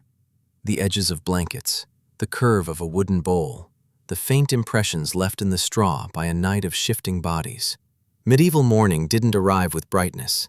It arrived with definition. Shapes that were once just shadows now revealed themselves, though gently, as if trying not to startle anyone from the last traces of rest. Someone finally made the first sound that counted as truly awake, a slow, quiet sigh. Not dramatic, not frustrated, just the kind of breath a person lets out when they acknowledge that, yes, another day has found them. It was the closest thing to a morning alarm the medieval world had. A few people sat up, pulling their blankets around their shoulders like makeshift capes. The early chill always felt sharper in this moment, before the fire warmed the room and before bodies fully remembered how to generate heat through movement. Sleep left the face slowly, like a soft fog rolling back from fields. Eyes blinked several times, still adjusting. Shoulders rolled backward, gently stretching stiffness earned from a day's work, and a night spent on straw. Children woke unevenly. One sat upright with surprising alertness, hair pointing in every possible direction, blinking like a small bird learning how eyes work. Another refused to wake fully, collapsing back onto their blanket with a soft grunt. A third wandered through that half-dream state where everything feels warm and safe, and waking is something to resist for another few minutes. Adults moved with more intention, though slowly. A hand pressed against a knee before standing. A foot touched the cool floor hesitantly. A cloak was pulled tighter. Medieval mornings weren't about energy. They were about reassembling yourself piece by piece. The faint morning light revealed the truth of the night. Flattened hair, soft creases on cheeks from blankets, slightly swollen eyes from deep sleep. But none of it looked unappealing. There was a natural simplicity to it, a softness that daylight would later sharpen away. For now, faces looked gentler, younger, more human. Near the hearth, the fire finally accepted its responsibility and began to wake. A small flame lifted itself free from the ashes, stretching upward, casting a warmer glow across the room. Orange light touched faces and made them look more alive. It caught the edges of hair, turning even frayed strands into something faintly golden. Hands warmed near the growing flame, palms open, fingers stiff at first and then slowly loosening. Someone whispered a few quiet words, perhaps a reminder, perhaps a soft greeting, but medieval mornings weren't chatty. Speech felt like something to be eased into, not rushed. The hush of the house lingered, a fragile film that hadn't quite cracked open yet. The first larger movement came from someone crossing the room to retrieve a garment folded neatly the night before. Clothing rustled softly, linen shifting, wool brushing against itself. A tunic was pulled over the head. A belt was fastened. A veil or coif was adjusted with slow, practiced motions. These weren't beautifying acts, they were mourning necessities.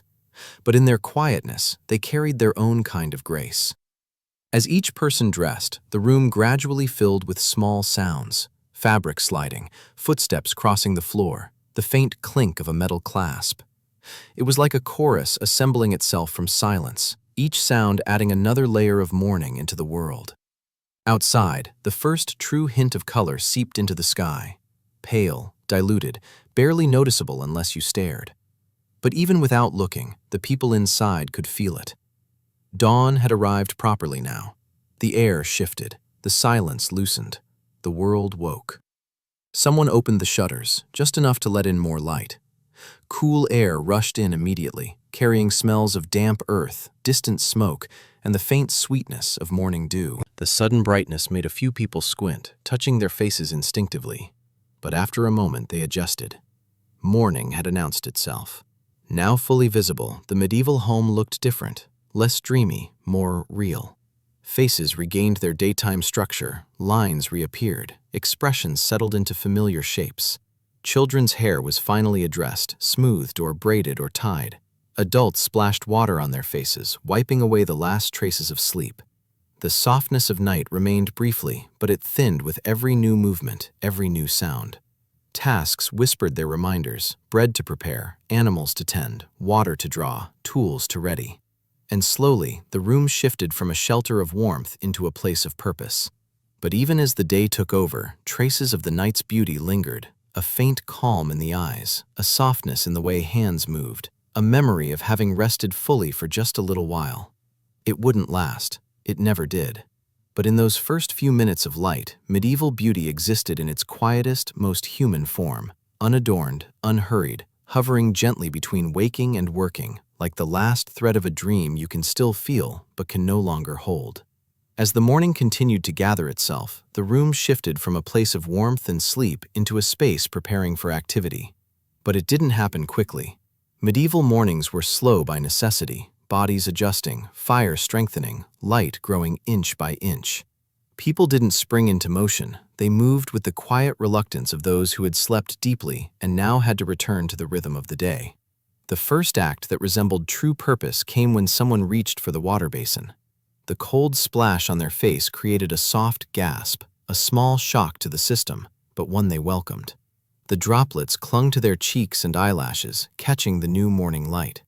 This small act transformed their appearance more than any other moment so far. The sleepiness didn't vanish immediately, but it loosened its grip.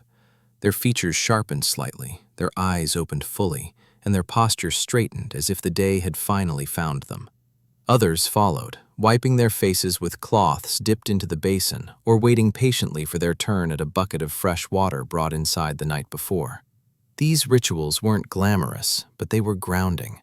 The feel of cold water on tired skin was one of the few moments of genuine refreshment medieval people experienced. It was simple, honest, elemental, and in that simplicity there was a quiet aesthetic. Clean faces, damp hair, cheeks pinked slightly by cold. Hair became the next concern. Not vanity, just necessity. Women began to re-braid theirs, separating strands with steady fingers. Each section pulled into alignment, smooth enough to appear tidy for the day, loose enough to avoid headaches from tight braids. Ribbons or cords were added, not as decoration, but as tools to keep everything secure. Men smoothed their hair back with wet hands, straightening tufts that had sprung up overnight. Anyone with a beard ran fingers through it to tame the wildest parts. These movements were routine, almost meditative. In the soft, growing light, the process looked gentle, like watching someone rebuild themselves silently. Clothing followed. Tunics were shaken out, smoothed, adjusted. Aprons were tied around waists. Cloaks were lifted from hooks, brushed off, and fastened with brooches. Children were dressed next, though not quickly. Small hands resisted sleeves. Small legs kicked as parents tried to maneuver them into garments. These tiny struggles filled the room with the first real sounds of morning. Soft scolding, quiet laughter, sleepy protests. Someone tended the fire again, stacking small pieces of wood carefully so the flame caught firmly this time. The warmth strengthened, washing the room in orange light that mingled with the cool dawn filtering through the window. This blend of colors, golden, gray, and faint blue, made the home feel delicate, suspended briefly between two worlds. It was the last moment when the softness of night still clung to everything. As the fire grew, the smell of the room changed too. Last night's smoke mingled with fresh wood, with damp wool warming, with the faint scent of herbs hanging overhead. It was earthy, grounding, unmistakably medieval. A smell that carried centuries in it. Breakfast preparations began quietly. Pieces of bread, perhaps softened with warm water or ale. A pot hung over the fire with something simple simmering. Wooden bowls placed on the table in slow, practiced motions. No one rushed. Meals were not performances. They were necessities handled with steady hands and muted gestures. Outside, the sounds of other households beginning their days reached the walls. Footsteps, animals stirring, a distant rooster announcing what everyone already knew. A door somewhere creaked open, a bucket clinked at a well. These sounds merged into a soft chorus of waking life. Back inside, more light filled the room. Faces looked clearer now, not harsher but more defined. The softness of sleep had faded, but another kind of beauty appeared, one shaped by readiness, purpose, and the quiet focus of people beginning their day. They didn't look polished, but they looked capable, and in medieval life, capability was perhaps the closest thing to attractiveness that daily routine allowed. Someone wrapped a cloak around their shoulders and headed outside. Cool morning air spilled into the room briefly before the door closed behind them. Others finished tying garments, straightened bedding, packed small tools or baskets for the tasks ahead. Soon they would disperse, children to chores or play, adults to fields, markets, and workshops. But for these last few minutes inside the home, the world remained gentle, unhurried. A place where breath, firelight, and morning light mingled in quiet harmony. Then, almost imperceptibly, the moment passed. The day claimed the room. The beauty of morning shifted from softness to utility, and medieval life, steady and unembellished, began again. And slowly, as the room settled into its full morning clarity, the gentle remnants of night slipped away for good. The fire had found its confidence again, crackling softly, sending out a warmth that reached even the far corners of the home. Light no longer hesitated at the windows. It entered with purpose now, pooling on the floorboards, catching dust motes in a lazy dance, revealing the true textures of everything it touched. The haziness of dawn was gone. This was morning with its eyes open. People moved with more certainty. The earlier slowness, the dreamy reluctance to separate from sleep, had faded. Bodies realigned themselves into their daytime shapes, straighter backs, firmer steps, steadier gestures. The room began to take on the rhythm of a place preparing for real work. Someone folded the sleeping blankets, shaking them gently to release stray bits of straw. They stacked them neatly near the wall, restoring the room's order. The sleeping area dissolved back into daytime space, its nighttime purpose forgotten until evening returned. Bedding, which hours ago had hosted the quiet beauty of rest, now looked like simple fabric, practical, worn, but necessary. The meal began quietly, as meals always did. Bread broken into pieces, a ladle dipped into a pot of warm pottage, wooden bowls filled without ceremony. People sat where they always sat, eating with slow, methodical movements. Morning hunger wasn't dramatic. It was patient, steady, shaped by routine. Children wiped sleepiness from their eyes between bites. Adults gazed into their bowls, letting the warmth wake their bodies from within. If conversation happened, it was soft, short exchanges about the weather, about tasks ahead, about whether there was enough firewood for the evening. Voices were low and steady, carrying the same tired calm that lingered in their expressions. Medieval mornings didn't invite chatter. They invited readiness. After breakfast, the true transformation began, not in appearance, but in purpose. Someone slipped on their shoes, pulling the leather tight around their feet with practiced motions. Another fastened a cloak, securing it with a brooch that had been passed down through generations. Tools were gathered, a wooden rake, a basket, a knife, a spindle. Each item had its place, its history, its work waiting outside the door. Children, half awake but willing, helped in small ways. Carrying bowls to be rinsed, fetching a jug, finding a missing pair of shoes buried under last night's bedding. Their movements were loose, uncoordinated, but eager to please. The person closest to the door opened it again, this time not for light, but to step into the day. Cold morning air swept into the room, sharper now than it had been at dawn. It smelled of damp wood, fresh earth, and the faint smoke from neighboring hearths. The sound of the village was no longer distant. Footsteps passed outside. A dog barked. Someone called to an animal. The world was fully awake. Light spilled across the threshold, illuminating the first person who stepped out. Their breath immediately turned white in the air. Their cloak lifted slightly in the breeze. The sunlight caught their hair, turning the damp strands into thin threads of gold or copper or dark amber. For a brief moment, even in the simplicity of stepping outside, they carried the quiet beauty of transition, the shift from sheltered warmth to open air. One by one, others followed. Each person left the room with a different speed, a different posture, a different expression. Some moved with purpose. Others paused for a final inhale of the home's warmth before facing the cool demands of the outdoors. Children tugged on sleeves, distracted by everything beyond the door. Inside, the house felt suddenly emptier, quieter, but brighter. The fire crackled with no audience. Bowls waited to be washed. The room settled into a careful stillness, ready to hold its emptiness until evening. For those who stepped outside, the light had changed again. Brighter now, not yet harsh, but assertive.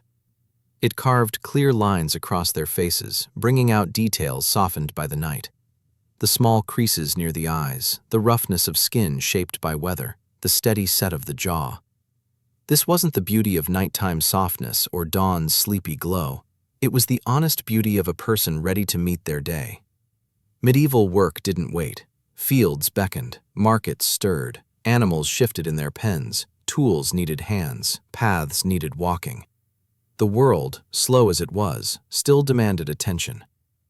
But even in the face of these tasks, there was something quietly dignified about the way people stepped into the morning, steadily, without complaint, carrying within them the warmth of the night they had just left behind.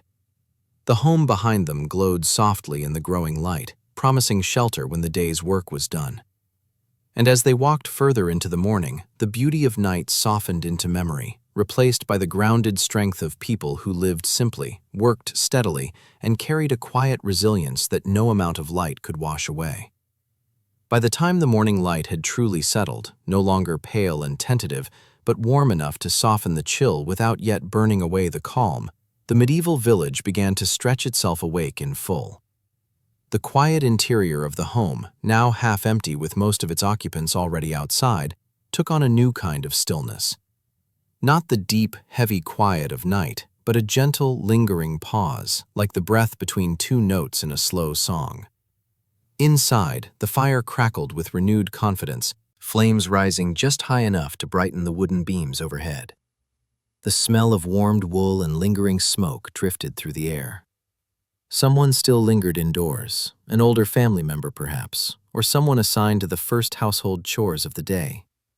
They moved slowly, but with purpose, tidying bowls, sweeping away bits of straw, folding garments, and humming softly under their breath. Morning songs in medieval life weren't deliberate performances. They were absent-minded, half-tuned lines that slipped out as hands worked. The house, for now, felt like a held breath. Outside, the world had shifted into its daytime rhythm. The light touched rooftops with a mild glow, turning the edges soft instead of sharp. Fields in the distance shimmered faintly with dew. Livestock murmured in pens, low, repetitive sounds that blended into the morning air like a natural chant. Farther off, you could hear the distant clang of metal, a blacksmith warming up his forge, tapping lightly to test his tools before the real heat of the day demanded his strength. People walked the village paths now, cloaks lifting gently with movement. Their footsteps pressed soft shapes into the dirt, mixing with old tracks left by carts and animals. From above, the village would have looked like a quiet mosaic, small clusters of figures moving with purpose, but without haste. Medieval life didn't allow rushing. Everything required steady pacing, deliberate actions. The beauty of this hour wasn't in faces or clothing, it was in movement. In the way a woman steadied a basket against her hip. In the way a man adjusted the strap of a leather satchel across his shoulder. In the way a child tugged gently at a parent's hand, half distracted by yet another interesting rock or stick. These ordinary gestures carried a softness shaped by familiarity. Light revealed more now, catching the textures that night had smoothed, linen fibers, wooden grain, the faint dusting of soil on shoes. Hair, tidy but never perfect, lifted slightly in the morning breeze. Clothes, functional and layered, draped naturally over bodies that had long grown accustomed to their weight. Nothing was pristine, but everything looked lived in, shaped by routine and necessity. A few people greeted each other with chin lifts or brief murmured words. Full conversations were rare this early. Most energy was saved for the work ahead. Still, there was a shared sense of presence, a quiet acknowledgement that everyone existed within the same slow-moving world. In the fields beyond the homes, the sun spread across patches of earth with a golden patience. Tools leaned against fences, waiting for hands. Chickens strutted in uneven patterns, occasionally sending small clouds of dust into the air. A dog trotted in purposeful circles, nosing the ground like it had been appointed the village's unofficial morning inspector. Someone bent to tie their shoes, their face briefly framed by the soft glow of the sun. Another lifted a bucket from the well, water sloshing gently over the rim in a bright, mirrored reflection. These small details created their own quiet poetry. And then there were the faces, still holding traces of the night, but now more alert. Eyes that had been half closed, now focused fully. Mouths that had rested slack, now tightened into lines of concentration. The softness of dawn had only recently left them, and its echo still lingered lightly in the corners of their expressions. Even the older faces held a particular beauty at this hour, the kind shaped by years rather than pigments. Lines carved by weather and work softened under the morning light. Eyes that carried centuries of worry and knowledge now looked steady, reflective, almost wise. Age wasn't hidden, it was simply part of the landscape. The sounds of the village thickened gradually. More footsteps, more voices, the scrape of tools, the flap of fabric in the wind. Morning routines were unfolding everywhere, each one a quiet ritual that connected people to their homes and to each other. Back inside the house, the last lingering person finally finished their small tasks, stepping toward the door with a slow, steady gait. They paused just a moment, taking in the now orderly space, folded bedding, cleared table, the faint glow of the fire. The room looked clean, calm, ready to hold silence until evening. Then they stepped outside, pulling the door closed with a muted wooden thud. The sound folded seamlessly into the morning hum. The day had officially begun. The softness of night was gone, replaced by the gentle resolve of morning, a different kind of beauty, grounded in purpose, shaped by the slow rhythm of medieval life. And the village, fully awake now, moved forward in that quiet, familiar cadence, each person carrying the warmth of the night and the clarity of the dawn with them into the long day ahead. As the village eased fully into motion, the morning light continued to settle over everything with a calm, even glow. It wasn't bright enough yet to be harsh, and it wasn't warm enough to lull anyone into comfort, but it had that steady, dependable quality medieval people trusted. Light meant visibility. Visibility meant work. Work meant the day had properly arrived.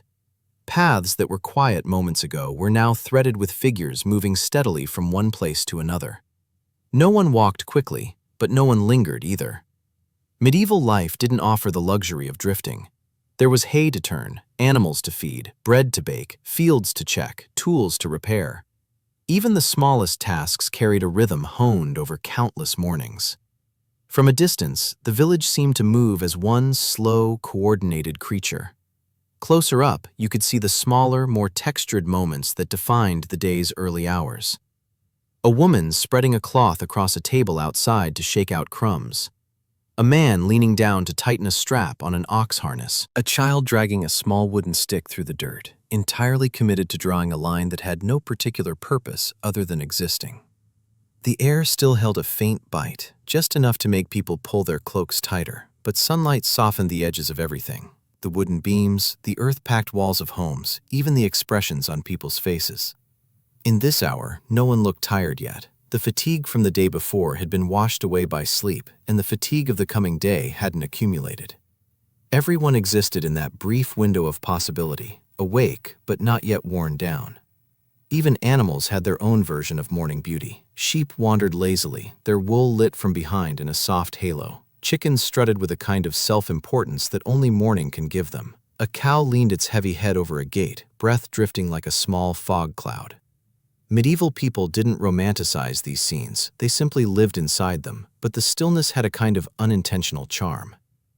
Near the well, water reflected the morning sky in a way that made the surface look like melted pewter. A woman lifted a full bucket with both hands, bracing her body to counter the weight. Her braids swung over her shoulder, catching the light just enough to give it a faint shimmer. These were the ordinary gestures that made up the medieval aesthetic, practical, repeated, and quietly beautiful. As more households emptied, the sounds of the village thickened, not loud, not chaotic, just layered. The muffled thud of an axe splitting wood, the low conversation of a group walking together toward the fields, the squeak of a wheelbarrow that had been repaired too many times, the soft thump of footsteps as someone hurried after a runaway chicken. It was all part of the daily tapestry, woven tightly but without urgency. Inside one of the homes, a few embers still glowed in the hearth, even after the room had been left empty. They cast a faint reddish hue across the floorboards, almost like a memory of warmth. The air inside was still, carrying the faint scent of cooked grain and damp wool. For a moment, the room existed in a rare state of complete calm, ordered, quiet, expectant. Soon enough, someone would return to tend the fire again, kneel beside it, breathe life into it the same way countless others had done before them. But for now, the stillness held. Outside, the sun lifted a little higher, gently brightening the tops of trees and the edges of rooftops. People shaded their eyes without breaking stride. Facial expressions shifted into focus, calm, steady, slightly squinting. Not glamorous, but grounded. There was a certain dignity in the way medieval people wore the morning, plainly, without fuss, but with the quiet determination of those who understood how much depended on their hands. It was this hour, mid-morning, when the day was truly underway, that revealed the subtle beauty of communal life. Not the softness of dawn, not the glow of evening, but the practical calm of shared effort. People moving in different directions with different tasks, yet all participating in the same slow choreography. Fields rustled with early activity. Gardens saw their first careful touches of the day. Tools clinked softly as they were picked up. The warmth of human breath mingled with the cool air, creating brief ghosts that faded as soon as they formed.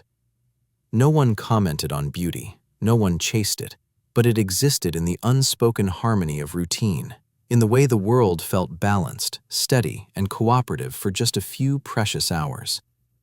Later, the sun would climb higher, the heat would build, work would become taxing, faces would grow tired, hair would fall loose, clothes would gather dust. Medieval life would reveal its harsher edges. But for now, in this brief, gentle slice of morning, everything was aligned. The light, the sounds, the people, the air. A quiet equilibrium, a beauty not crafted, but lived. As the morning stretched further, the rhythm of village life settled into something steady and almost hypnotic. The light had warmed just enough to soften the air, but not enough to press down on anyone, creating the kind of atmosphere where work moved at a patient, predictable pace. Medieval days didn't surge forward. They unfolded slowly, like a heavy cloth being unrolled across a table. Along the main path, people moved with the kind of purposeful calm that came from doing the same tasks hundreds of times before. Every gesture had weight, but not strain. A woman carried a bundle of kindling on her hip, adjusting it periodically, but never looking down. It was a practiced balance. A man led a pair of oxen toward the fields, walking slightly ahead, his hand resting lightly on one of their necks, guiding them without urgency. Even the animals responded to the quiet routine, their steps measured, their breath steady in the cool air. Tools clinked softly, not loudly enough to startle, just enough to mark the day's progress. A hammer tapping a loose hinge on a barn door, a bucket settling against stone near the well, a wooden cart creaking as it rolled forward. If you listened long enough, these sounds created a kind of faint, repetitive melody, functional, unpolished, but deeply human. The sunlight now had a clearer color, a soft gold that warmed the tops of people's cloaks and picked out highlights in hair. It caught on the edges of linen sleeves and the seams of wool garments, creating tiny glints that wouldn't last long but felt quietly meaningful in the moment. No one noticed these things. They were too focused on their tasks, but if you stepped back, the entire village seemed lightly dusted with warmth. Children had shaken off the last of their morning sluggishness and now darted around in quick, aimless bursts of energy. Their laughter, thin and bright, cut through the steady hum of adult labor. They chased chickens, rolled pebbles, and balanced on low fences with the wobbly seriousness of acrobats performing for an audience of one.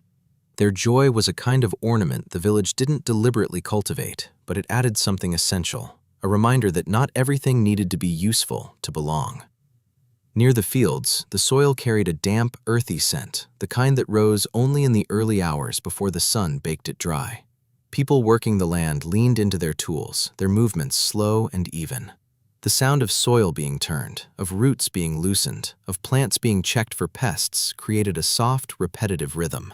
Faces, even those worn by weather and work, looked calm in this hour, focused but unburdened. Morning energy hadn't yet been drained.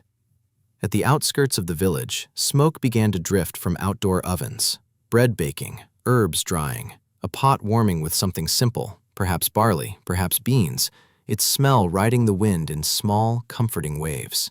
When the breeze shifted, you could catch traces of it between breaths. Medieval people didn't describe food poetically, but this smell, familiar and grounding, was one of the quiet joys of life. Inside one of the homes, a single window caught the sunlight just right, scattering it in a soft triangle that fell across the table. A wooden cup sat in that light, half filled with water that reflected in a shimmering patch against the wall. These tiny domestic scenes, still, simple, unremarkable, were part of what made medieval mornings feel so intact.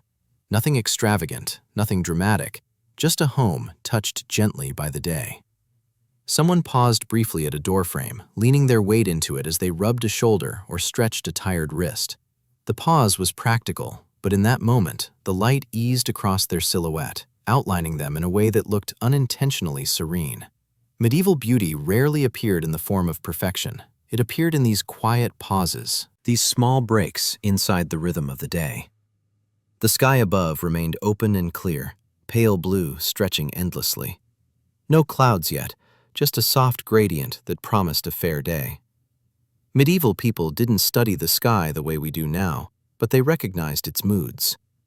A clear morning meant steady work without rush, no storms pressing in, no hurry, just hours ahead, waiting to be shaped. This was the heart of the morning, the part where the day felt balanced, where effort met ease, where nothing demanded more than what someone already knew how to give. Medieval life was hard, yes, but mornings like this had a kind of quiet mercy built into them. Soon enough, the sun would climb higher, heat would build, tasks would intensify, fatigue would gather again in shoulders and knees and hands. Medieval beauty, softened by morning light, would shift back into sturdier forms, resilience, endurance, grit. But here, in this second slice of the morning, there was still room for gentleness, still room for breath, still room for a kind of quiet beauty that didn't need to be named. It simply existed, woven into routine, steady, soft, and human.